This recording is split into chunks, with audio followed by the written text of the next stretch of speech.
Dans Solo Leveling, la guilde des chevaliers peine à obtenir l'autorisation d'entrer dans un portail, car la mesure de l'association est un peu trop élevée.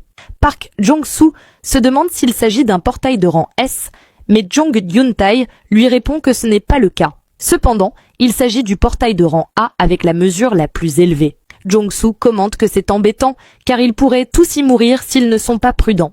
Hyun-tae ajoute qu'il pourrait abandonner si c'était un portail de rang S. Cependant, comme ce n'est qu'un portail de rang A, des rumeurs se propageraient sur le fait que l'un des 5 meilleures guildes ne parvient même pas à nettoyer un portail de rang A. Le problème, c'est que les gens ordinaires pensent que les portails du même rang sont tous identiques à ce moment-là. Hyun-tae dit que s'ils abandonnent, les membres de la Femme Guild s'en empareront. Jong-soo panique à l'idée de donner un portail dans leur propre cour à Ma Dong-wook, tandis que Hyun-tae répond avec crainte qu'il parlait seulement en termes de qualité et de quantité, la guilde des chevaliers étant de rang A. Leurs chasseurs sont comme les autres grandes guildes. C'est juste que l'absence de rang S fait une grande différence. Yang Yerim intervient en disant qu'il pourrait entrer avec une autre guilde, mais le maître de la guilde dit que s'ils acceptent de coopérer par incertitude pour le portail, d'autres guildes percevront le danger et se retireront aussi. C'est alors que le guérisseur de rang A suggère qu'ils amènent une seule personne plutôt qu'une guilde entière. Park demande comment une seule personne pourrait les aider alors qu'ils s'apprêtent à entrer dans l'un des portails de rang A les plus difficiles. C'est alors que Yerim a une idée et dit « Tu sais de qui je parle ? Non ». À quoi le maître de la guilde répond « Oui, le chasseur Sung Jin-woo. Ce serait une honte de travailler avec d'autres guildes. Cependant, avec Jin-woo, cela pourrait leur apporter de la reconnaissance et les chances de réussir à nettoyer le portail augmenteraient de manière exponentielle. » Jong-soo demande ce qu'il fait ces jours-ci. Hyun-tae répond que, à part quand il a nettoyé un portail qui est apparu récemment sur une route, il n'y a pas eu de nouvelles. Hyun-tae demande s'il doit essayer d'obtenir ses coordonnées, mais Park décline, disant qu'il n'est pas approprié de traiter une affaire aussi importante de cette manière. De retour au bureau de Jin, il donne le nouveau nom de la guilde, et Jin-ho lui répond que c'est parfait et qu'il devrait utiliser ce nom, car il pense à tout sauf à solo play. Le nom de la guilde est alors décidé. Jin dit qu'il ne reste plus qu'à trouver un autre membre fondateur. Jin-ho demande à propos de Cha. Jin répond qu'il ne pense pas qu'elle convienne et que ce n'est pas la personne qu'il veut. Jin-ho réfléchit à son sujet. Elle est une hunter de rang S, jeune, accomplie et belle, se demandant s'il pourrait y avoir quelqu'un de mieux. Il demande alors quel genre de personne Jin recherche et Jin répond avec une pointe d'incertitude, quelqu'un avec une licence de chasseur qui n'est pas intéressé par les activités de guilde et qui est digne de confiance. À ce moment-là, on frappe à la porte et Jin-ho pense qu'il y a quelques personnes qui lui viennent à l'esprit.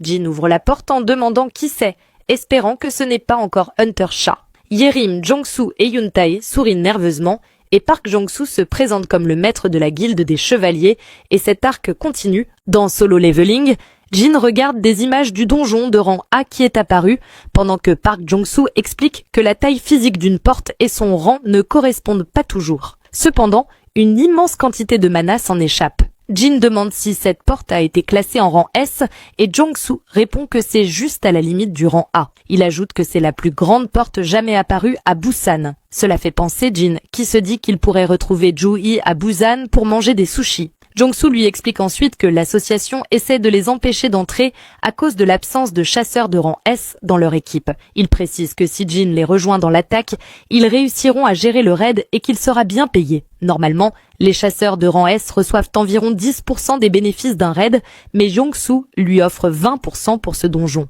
Jin répond alors 50-50. Cela surprend le maître de la guilde. Jin insiste pour être traité comme une guilde et non comme un individu, mentionnant qu'ils viennent de créer la Hajin Guild. Jong-soo tente de négocier une part de 60-40, mais Jin coupe rapidement la discussion. Park Jong-soo pense en lui-même que bien que Jin paraisse jeune, il est étonnamment atypique. « Très bien, acceptez-vous de vous occuper des monstres de niveau boss ?» demande-t-il. Jin accepte et le maître de la guilde des chevaliers lui fait savoir que cela fait presque une semaine que la porte a été découverte et qu'ils devront commencer le raid demain. Il invite Jin à le rejoindre dans sa voiture. Cependant, Jin décline car il a d'autres affaires ce soir, mais il promet de ne pas être en retard. Pendant ce temps, Hyun-tae remarque quelque chose et se demande si Park Jong-soo a vu l'ombre de Jin bouger, mais il le rejette, se demandant si Hyun-tae a bu. À cet instant, le téléphone de Jin sonne avec un numéro anonyme. Il s'excuse et prend l'appel. C'est sa mère qui lui annonce qu'elle vient d'acheter un téléphone portable. Elle lui dit qu'elle voulait juste entendre sa voix et s'excuse si elle l'a dérangé. Jin répond Pas du tout, avant de l'inviter à dîner ce soir, ce qu'elle accepte avec joie. Le lendemain, à Gwangnali, Busan, les chasseurs de la guilde des chevaliers attendent autour de la porte pour commencer le raid. Jong-soo est légèrement irrité, se demandant pourquoi Jin n'est pas encore arrivé, surtout qu'il commence dans 5 minutes. Pendant ce temps, Jin observe le mauvais temps et se demande si Jina a pris son parapluie avant d'utiliser l'échange d'ombre. Pendant ce temps, à l'école, 3 élèves se promènent dans les couloirs en se plaignant d'avoir à aller chercher des fournitures pour le professeur d'art. « Combien de statues en plâtre devons-nous apporter ?» demande l'un d'eux. « Il y a 6 groupes, donc probablement 6. Même si on n'en prend qu'une, on devra revenir. » Un autre garçon se plaint de la poussière et se demande quand cette salle a été utilisée pour la dernière fois. À ce moment-là, un garçon remarque une porte au fond de la salle. Son camarade, qui s'approche, lui demande pourquoi il a si peur. Les portails fermés sont totalement sûrs. Seuls les chasseurs peuvent y entrer et rien ne peut en sortir. Il faudra environ 1 semaine avant qu'elle ne s'ouvre, explique-t-il. Tu disais que cette salle était laissée à l'abandon depuis tout ce temps. Elle vient juste d'être découverte. Soudain, la porte craque et une main verte surgit pour saisir un des élèves par la tête, le soulevant dans les airs. Tandis qu'il se débat, il crie à l'aide, mais la prise se serre de plus en plus. Les autres élèves restent pétrifiés alors que leur camarade avec qui ils discutaient il y a à peine 1 minute est tué et des monstres commencent à surgir de la porte. Quelques éclaboussures de sang plus tard, les 3 garçons sont morts et des orques traversent la porte et on apprend qu'ils sont naturellement doués pour la chasse. Bien qu'ils manquent d'intelligence, ils surpassent largement les humains en matière de traque et de chasse. Ces chasseurs étaient très excités par l'odeur de la chair et du sang, mais étant seulement des éclaireurs, ils ont réprimé leurs instincts et ont priorisé leur mission. Ils se sont cachés dans l'obscurité pendant 1 semaine, leur 6e sens les alertant avant même qu'ils trouvent leur proie. Cet endroit est plein de proies, dit l'un des orques, en notant la complexité de l'environnement et en le comparant à celui d'un château. L'orque déclare qu'ils vont commencer la chasse et ordonne à son compagnon d'appeler leur frère. Ils défoncent la porte en annonçant qu'ils massacreront tous les humains dans ce château, puis fortifieront leur position avant que la vraie chasse commence. D'abord, nous allons nettoyer complètement cet endroit, dit-il, en observant les étudiants dans le couloir. Un garçon donne une boisson à une fille avant qu'ils n'entendent un bruit sourd et se tourne pour voir un monstre vert avec une hache volant vers eux. Pendant ce temps, à la porte, Jin commente à quel point elle est grande. Il fait remarquer les équipes de collecte, de minage et d'assaut qui sont composées de 13 chasseurs de rang A et de 20 de rang B. Jin traverse la foule, surpris du nombre de chasseurs de rang A qu'ils ont. Une voix s'élève. Les chasseurs entourent Jin avec des questions et une femme suggère que Jin va prendre la tête du raid aujourd'hui. Rapidement, Yerim intervient, se demandant pourquoi il rend Hunter Song mal à l'aise. Elle se présente comme la guérisseuse principale de l'équipe d'assaut de la guilde des chevaliers et dit que le chef de raid et le guérisseur principal devraient être sur la même longueur d'onde. Jin tourne la tête et dit à Park Jong-soo qu'il n'a pas encore expliqué, ce à quoi il répond qu'il peut le faire maintenant. Il commence par annoncer qu'il dirigera le raid aujourd'hui. Les autres chasseurs semblent déçus, tandis que le maître de la guilde leur dit que Jin sera en charge de l'arrière, veillant à leur sécurité. « Sommes-nous si faibles qu'il nous faut la protection de quelqu'un d'autre ?» demande un chasseur, se demandant si les membres d'élite de la guilde des chevaliers sont si faibles face à Mr. Sung Jin-woo. Park Jong-soo commente que ses membres sont plutôt audacieux et ajoute que cela a pu sembler un peu rude, mais ils ont habituellement cette atmosphère. Jin dit que cela veut simplement dire qu'ils sont confiants. Jong-soo regarde son téléphone et dit qu'il est temps de partir. Le raid commence, tandis qu'une femme du centre d'appel d'urgence de l'association des chasseurs prend un appel provenant de l'école. Une étudiante appelle, paniquée, la ligne d'urgence de l'association des chasseurs.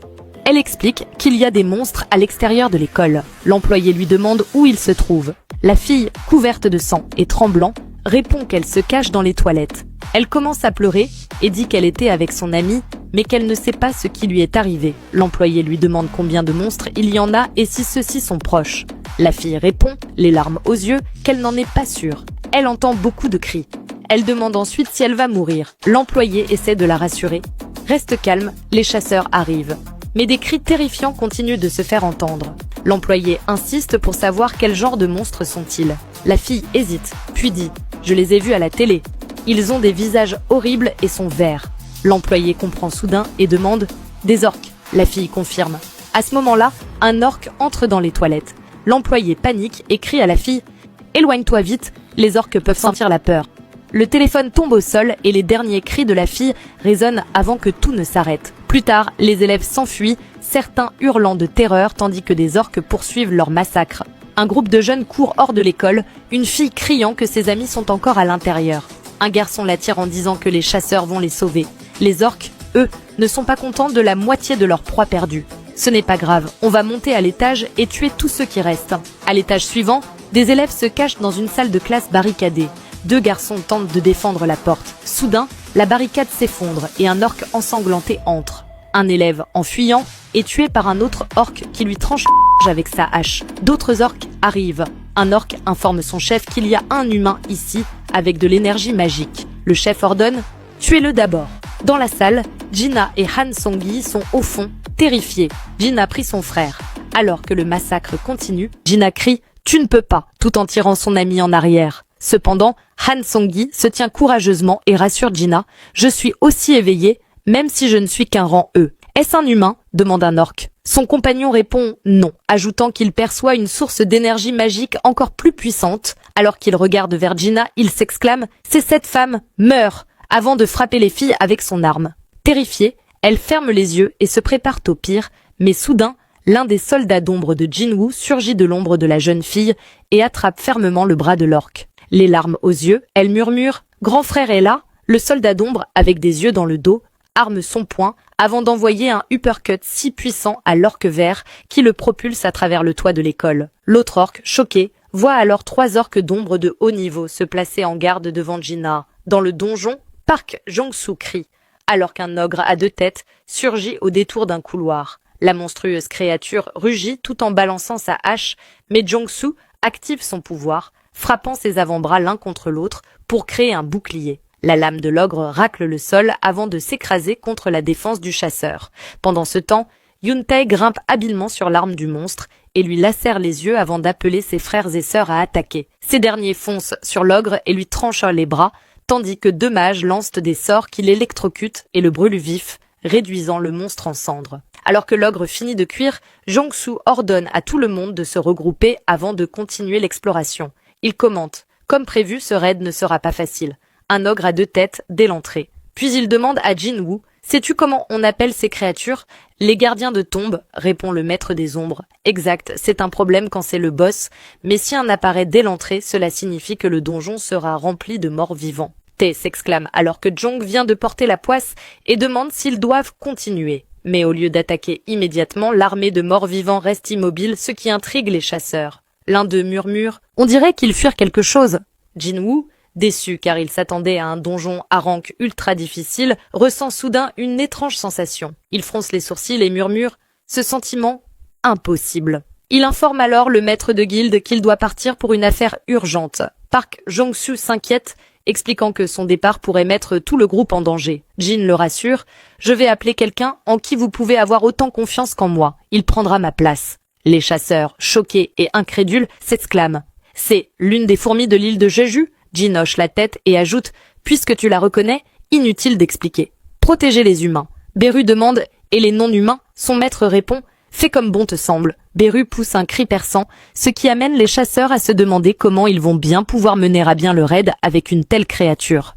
Jin invoque ensuite 20 autres soldats, fourmis pour les aider avant de tenter de partir. Cependant, Jong-soo et Yerim l'arrêtent, lui demandant s'il compte vraiment partir après avoir lâché ces monstres. Agacé, Jin se retourne et dit « Je peux les rappeler avant de partir si vous préférez, mais vous feriez bien mieux de les garder. » Jong-soo frissonne et accepte à contre-cœur dit « C'est probablement vrai. » Jinwoo vérifie son temps de recharge pour utiliser l'échange de l'ombre, mais il réalise qu'il reste encore 1 heure et 40 minutes. Mince, pourquoi maintenant dit-il avant de s'envoler. Jong-soo, visiblement nerveux et mécontent, se tient là tandis que Yoon-tae demande ce qu'ils doivent faire. « Attendez une seconde, laissez-moi réfléchir. » Pendant ce temps, Jin traverse les chambres, de plus en plus préoccupé par les signaux constants venant de ses soldats. Alors qu'il avance, des morts vivants bloquent son chemin et il serre les dents, furieux. « Ne m'entravez pas !» dit-il en sortant ses dagues. Cependant, les morts vivants se prosternent devant lui, ce qui le fait se demander ce qui se passe. Il l'attribue au fait qu'il est un nécromancien de classe supérieure par rapport à celui qui contrôle actuellement ces morts vivants, puis il saute dans les airs, invoquant Kaisel alors qu'il traverse la porte. À l'extérieur, des civils observent, émerveillés, Jin et son wyvern de ombre volant dans le ciel vers sa sœur. Vitesse maximale, ordonne-t-il au Wyvern, et active sa compétence domaine du monarque qui augmente la puissance de l'ombre de 50%. Les soldats d'ombre haut orc tranchent brutalement un orc vert en deux, terrifiant les étudiants, tandis que l'un des gardes ombre de Jin saisit 2 d'entre eux par la tête et les écrase simultanément contre le sol. Alors que les orques verts gisent là, écrasés et démembrés, les étudiants restent choqués, essayant encore de comprendre que ces monstres viennent de les sauver. « Ils nous protègent ?» demande un étudiant. Gina regarde le soldat orc ombre, se demandant si c'est celui de Jinwoo, et commence à l'appeler. Cependant, alors qu'elle s'avance, l'ombre l'arrête et pointe son doigt vers les nombreux autres orques qui arrivent. La porte se fissure complètement et les dernières contraintes sont levées. Le chef, Guroktaru de la tribu de la Lame Rouge, annonce que rien ne pourra l'arrêter maintenant. Un de ses guerriers l'informe que 3 guerriers hauts orques aident les humains, ce qui l'insulte car il ne peut accepter que ces grands guerriers orques ne parviennent pas à gérer 3 hauts orques. Pathétique, guidez-moi là-bas, dit-il en attrapant son épée. Il est temps de massacrer. Dans le donjon, les fourmis rampent sur les murs et hurlent, rendant les chasseurs très nerveux au point de vouloir sortir du donjon. Yuntai appelle Jongsu, mais il refuse d'arrêter car il n'y a aucune façon de gérer les journalistes dehors. On ne peut pas s'arrêter juste à cause de quelques invocations. Continuons, dit-il avec une confiance forcée. Soudain, Beru apparaît devant le maître de guilde, envoyant des frissons dans son dos. Allons-y, dit-il nerveusement en souriant. En un instant, Beru disparaît et Jongsu n'a que le temps de jeter un regard avant que la fourmi réapparaisse juste devant le chasseur, le terrifiant au sol. Beru jette ensuite quelque chose au pied de Jongsu et se tourne pour s'éloigner avec les autres fourmis. Les membres de la guilde se précipitent vers le côté de Yong pour voir s'il va bien et demandent s'ils doivent suivre les monstres. « Regardez ça !» dit-il en montrant la tête d'un chevalier de la mort, l'un des monstres les mieux classés, tué en un instant. « Ils sont si forts !» remarque Jongsu, avant de commenter la valeur de la magie provenant des donjons de haut rang et de demander s'ils veulent toujours abandonner. Avant même qu'il ne s'en rende compte, sa force d'attaque avait déjà continué sans lui. Yuntai demande à Jongsu « Combien de temps vas-tu rester là ?» Dépité, il dit « Ah, ces types !» et l'arc continue. Le soldat d'ombre haut orc se fait trancher le bras, le forçant à s'agenouiller. Les membres de la tribu des Lames Rouges chantent son nom alors qu'il explique que les tatouages des orques symbolisent les batailles gagnées et les ennemis tués. « Tu as dû en tuer pas mal, lui dit-il au haut orc de Jin. Mais est-ce tout ? Guroktaru exige qu'on le divertisse alors qu'il frappe le soldat ombre à terre avec sa lame. Un autre des soldats ombre bloque l'attaque, ce qui amène Guroktaru à complimenter le haut orc tout en tremblant de la collision des lames. « Mais tu n'as aucune chance !» hurle-t-il, tranchant le soldat orc en deux. Cependant, l'orc reste debout et se régénère, ce qui pousse le chef de tribu à se demander s'il s'agit d'un sort, car peu importe combien de fois il les découpe, rien ne change. Il pense qu'il pourrait les tuer 100 ou même 1000 fois sans problème. Mais dans sa tête, tuer, tuer, tuer, tuer tous les humains. Il se tient la tête en douleur, se disant qu'il doit en finir car ça devient de plus en plus insupportable. S'ils bougent à cause de la magie, je n'ai qu'à m'occuper de leur contrôleur, pense-t-il en regardant Gina. C'est toi, la fille, il crie en désignant Gina et ordonne à ses guerriers de la capturer. Les hauts orques sont impuissants tant qu'ils régénèrent, continuant d'attaquer et de restreindre leurs mouvements. Il ordonne aux orques de faire tomber une ombre et de poignarder la suivante. Songyi crie, c'est dangereux. À ce moment, le chef de tribu serre Gina par le visage et la soulève. Sensible à son pouvoir magique, il grogne. Comme je le pensais, c'était toi. Il serre de plus en plus fort. Meurs. Soudain, il ressent quelque chose. À mesure que cela se rapproche, il commence à trembler et laisse tomber Jin-A. Songyi se précipite vers Gina pour voir si elle va bien. Quand ils lèvent tous les yeux, le chef de tribu commence à claquer des dents, pris de peur. Quelque chose arrive, quelque chose de terrifiant. Il hurle à ses guerriers de se préparer à l'impact. Le crash abat ses hommes et il esquive de justesse. Jin tousse. Jin lui caresse la tête, la rassurant qu'elle est en sécurité maintenant. Guroktaru se tient là, terrifié, alors que la poussière retombe et regarde avec crainte l'immeuble s'effondrer et une aura remplie de Jinwoo se tient là et le chef de tribu tente de se présenter. Mais Jin l'interrompt en pointant son doigt, la ferme et attends-moi. Alors que Guroktaru se chie déçu, cet arc continue. Après que Jinwoo ait dit au chef orc d'attendre, il serre sa sœur dans ses bras, la rassurant que tout va bien et s'excusant d'être en retard. Il demande ensuite aux élèves s'ils vont bien, ce à quoi ils répondent affirmativement. Il vérifie également l'état de Songyi, qui confirme, bien qu'elle remarque que l'aura de Jinwoo est effrayante. Jinwoo baisse les yeux sur le visage meurtri de Jin-A et devient furieux. Il ordonne à Igris de s'occuper d'elle et demande à ses autres soldats de l'ombre d'escorter les élèves hors de la zone. À ce moment-là, un orc tremble sur place. J'ai dit, ne bougez pas, déclare Jinwoo, s'adressant aux orques un par un. Les étudiants montent sur le corps de Kaizel pour descendre au sol. Guroktaru réalise que les soldats immortels sont des djinns et le questionne. Qui es-tu ? Et pourquoi es-tu capable de parler notre langue ? Jin en colère reste silencieux. Voyant que Jin n'a pas l'intention de répondre, le chef orc ordonne à ses troupes d'attaquer. 3 orques chargent Jinwoo. Le premier brandit son épée, mais Jinwoo attrape les doigts de l'orc et les écrase, provoquant un cri de douleur. Toujours tenant les doigts dans sa main, Jin fait tournoyer l'orc et l'écrase contre le sol avant de lui écraser la tête d'un violent coup de pied. 2 autres orques attaquent simultanément, mais Jinwoo utilise sa compétence Dominator's Touch, les propulsant l'un contre l'autre avant de les broyer avec une expression glaciale, les écrasant jusqu'à ce qu'ils implosent l'un dans l'autre. Le reste de la tribu de la Lame Rouge pousse un cri de guerre et charge Jinwoo. Cependant, il traverse les rangs comme une ombre. Arrachant des morceaux de chair à main nue, les cadavres s'effondrent derrière lui tandis qu'il se rapproche du chef orc. Jin attrape alors le visage de l'orc avec Dominator's Touch et l'écrase contre le mur. Enragé, il tourne la tête à gauche et à droite, ne voyant que des cadavres d'enfants dans les couloirs. « Pourquoi avez-vous fait ça ?» demande-t-il. Il questionne pourquoi son espèce cherche autant à exterminer les humains. Avec son visage écrasé, l'orc répond « Dans nos têtes, tuez les humains ». « Tu entends cette voix ?» demande Jin. L'orc supplie simplement qu'on l'épargne. Jinwoo exige une réponse, mais l'orc continue de demander pardon, les larmes aux yeux. « Je vois », répond Jinwoo, réalisant qu'il n'est même pas considéré comme un humain par eux. « Ça n'a pas vraiment d'importance, je vais te pardonner.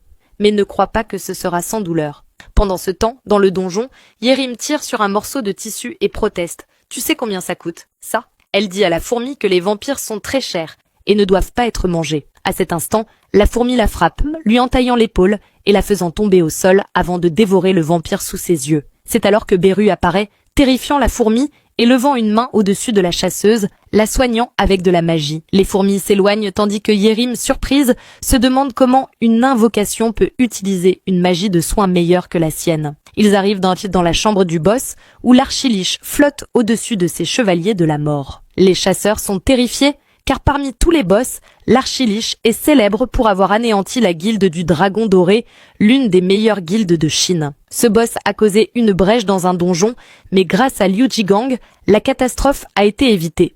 Il est impossible pour un simple chasseur de rang A de le vaincre. Yuntai demande quoi faire, mais soudain, un chasseur crie « Ils arrivent d'eux par l'arrière aussi !» Il réalise que les morts vivants non dévorés par les fourmis sont revenus à la vie. Jongsu hurle à Yerim de bloquer la porte. Yerim utilise alors sa compétence bouclier sacré. Jongsu comprend la situation, c'est pour cela que ce donjon de rang A est si dangereux. Maître de guilde, je ne pourrai pas tenir plus de 5 minutes, dit-il Yerim. Jongsu grogne, merde. À ce moment, il entend un cri strident et aperçoit Beru. L'archiliche réalise que ce sont l'armée des ombres et demande pourquoi l'armée personnelle du monarque des ombres les attaque. Beru répond, nous avons été choisis par le monarque et pas toi. L'archiliche refuse d'y croire et affirme qu'il parlera au roi lui-même. Mais en une fraction de seconde, Beru se retrouve devant lui, enfonçant son bras dans sa poitrine. Tu parles trop, pour quelqu'un qui est sur le point de mourir. Après que Beru ait enfoncé son bras dans la poitrine de l'archiliche, le monstre s'effondre et s'écrase au sol. Beru arrache ensuite l'orbe de sa poitrine et l'écrase, transformant le monstre en brume. À ce moment-là, les âmes de tous les morts vivants s'évaporent et ils tombent au sol. Les chasseurs sont surpris, se demandant comment il a pu tuer l'archiliche en un seul coup et notant que tous les morts vivants sont également tombés. Beru pousse un cri perçant et Jongsu dit qu'il savait que la créature était puissante, mais à ce point-là, c'est alors que Yuntai commande que si les créatures invoquées sont aussi fortes, Jinwoo n'a même pas besoin d'entrer dans un donjon pour le nettoyer, il peut simplement envoyer ses invocations. Jongsu réalise qu'une immense quantité d'énergie magique doit être nécessaire pour contrôler autant d'invocations, donc Jinwoo ne peut peut-être pas toutes les utiliser en même temps, mais même avec seulement la moitié des invocations présentes dans le donjon, sa puissance dépasse celle de n'importe quelle grande guilde en Corée du Sud. Yuntai suggère alors de pousser pour une fusion entre leur guilde et celle de Jinwoo. Jongsu le corrige immédiatement en précisant qu'il s'agit d'une alliance, pas d'une fusion. Il ajoute que la nouvelle guilde, créée par le meilleur chasseur, est l'une des 5 plus grandes guildes du pays, la guilde des chevaliers, est en train de négocier une alliance. N'est-ce pas impressionnant ? Yuntai se demande s'ils veulent vraiment le faire, car Jinwoo n'a clairement pas besoin de leur aide. Jong-soo répond que Jin-woo ne peut pas contourner la loi sur les activités des guildes simplement parce qu'il est exceptionnel. Yoon-tae l'interroge à ce sujet et le maître de guilde clarifie que même si Jin-woo peut théoriquement nettoyer des donjons avec ses invocations, il doit toujours respecter le nombre minimum de membres requis pour une équipe de raid. Il comprend alors que leur rôle sera d'apporter un soutien et que le chasseur Song Jin-woo représentera la véritable force de frappe. Mais ne serait-ce pas comme profiter de lui? Jong-soo précise qu'ils fourniront un appui, pas qu'ils le parasiteront. L'arc continue. Abonne-toi pour la suite. Les membres de l'association bloquent la scène tandis que les secours s'activent. Une femme traverse la foule en criant qu'elle doit voir de ses propres yeux son fils. Elle s'effondre en hurlant, découvrant le corps sans vie de son enfant. Quelqu'un demande s'il y a d'autres survivants et le chasseur présent dans l'école confirme qu'il n'y en a pas. Pendant ce temps, dans une voiture, le président Go Gun-hee confirme que les 213 étudiants qui ont réussi à s'échapper dès le début sont en sécurité, mais seulement 10 autres ont pu être sauvés. Tous les autres qui n'ont pas pu fuir ont péri. Il tend alors son téléphone à Jin-woo, expliquant que cet accident aurait pu être prévu et évité. L'appareil affiche l'augmentation de l'activité des portails à Séoul ces 6 derniers mois, ainsi que les statistiques mondiales montrant une augmentation inquiétante du nombre de portails. Cependant, en parallèle, de plus en plus de personnes cherchent à vérifier leur rang d'éveillés et avec l'apparition croissante des monstres, le nombre de chasseurs capables de fermer ces portails augmente également, comme si un équilibre se maintenait. Jin-woo comprend que quelque chose est en train de changer. Il demande au président Go Gun-hee ce qu'il voulait lui dire. Ce dernier lui tend des documents officiels recensant les nations souhaitant établir un contact avec lui. Jin-woo est certain que certains ont déjà tenté des approches officieuses. Le président lui explique que l'association ne peut pas les empêcher, mais qu'ils peuvent protéger ses informations personnelles à sa demande. Toutefois, il craint que la Corée du Sud ne puisse s'adapter aux changements à venir si Jin-woo décide de partir. Ils arrivent ensuite à l'hôpital où est hospitalisée sa sœur. Alors que Jin-woo descend de la voiture, le président l'interpelle et lui assure que l'association fera tout ce qui est en son pouvoir pour le soutenir. Il lui demande alors s'il acceptera de rester en Corée. Il explique qu'il y avait officiellement 10 chasseurs rang S, mais que 3 ont été perdus. 2 sont morts lors des raids de Jeju et 1 a quitté la Corée pour les États-Unis. L'association ne peut plus rester passive et doit jouer un rôle actif. Il demande alors à Jin-woo ce dont il a besoin. Dans ce cas, me laisserez-vous entrer seul dans des portails de haut rang à l'avenir? Demande Jin-woo. Le président Go comprend alors qu'il veut être exempté de la règle du nombre minimum de chasseurs pour entrer dans un donjon. Jin-woo confirme. Go Gun-hee lui explique que cette règle est un filet de sécurité destiné à éviter que les chasseurs ne s'engagent dans des donjons sans préparation, risquant ainsi leur vie. Tu veux que je l'abolisse pour toi? Demande-t-il avant de sursauter en comprenant la véritable raison derrière la création de la guilde de Jin-woo. Ce dernier acquiesce et lui demande si sa requête est difficile à exaucer. Une armée d'un seul homme, pense-t-il avant de lui répondre « Ce n'est pas impossible, laisse-moi m'en occuper ». Et l'arc continue, abonne-toi pour la suite. Le téléphone d'une femme sonne alors que le directeur la félicite pour son bon travail d'aujourd'hui. À l'autre bout du fil, Jin-ho, tout excité, appelle sa cousine et lui demande si elle veut rejoindre leur guilde. Il lui explique qu'au lieu d'être coincée à jouer les agents de relations publiques pour la guilde de son père, elle pourrait simplement mettre son nom sur la liste des employés de leur guilde et faire ce qu'elle veut. Elle lui demande de quoi il parle tout à coup et s'il sait que Jin-hui est de retour en ville. Jin-ho répond bien sûr qu'il est au courant du travail de sa sœur et ajoute qu'il manque un membre fondateur pour la guilde. Elle lui demande alors s'il est en train de lui proposer de rejoindre une guilde qui n'a même pas encore été créée, et si par hasard, il ne se ferait pas arnaquer par un escroc. Jin-ho rigole et lui répond que si elle savait qui était l'escroc, elle serait choquée. « Qui ça ?» demande-t-elle. Dans les bureaux de la guilde Jin, Jin-woo demande si c'est la 3e personne dont parlait Jin-ho. Ce dernier lui présente alors sa cousine, Yoo Soo-hyun, une chasseuse de rang A qui travaille à temps plein et à temps partiel. Soo-hyun est sous le choc de se retrouver devant le vrai Sung Jin-woo. Jin-ho ne comprend pas ce qu'elle trouve d'incroyable alors qu'elle est littéralement une célébrité. Jin-woo, lui, s'interroge sur son rang A et se demande si c'est vraiment vrai. Elle répond qu'elle a enfin la chance de rencontrer le chasseur qui a ruiné l'interview de presse de Lee Min-sung avant de disparaître aussitôt. « T'es sûr que c'est ça qui te hype ?» demande Jin-ho. Jin-woo s'installe tranquillement, réfléchissant au fait que son vice-maître est un chasseur de rang D, tandis que sa cousine est rang A.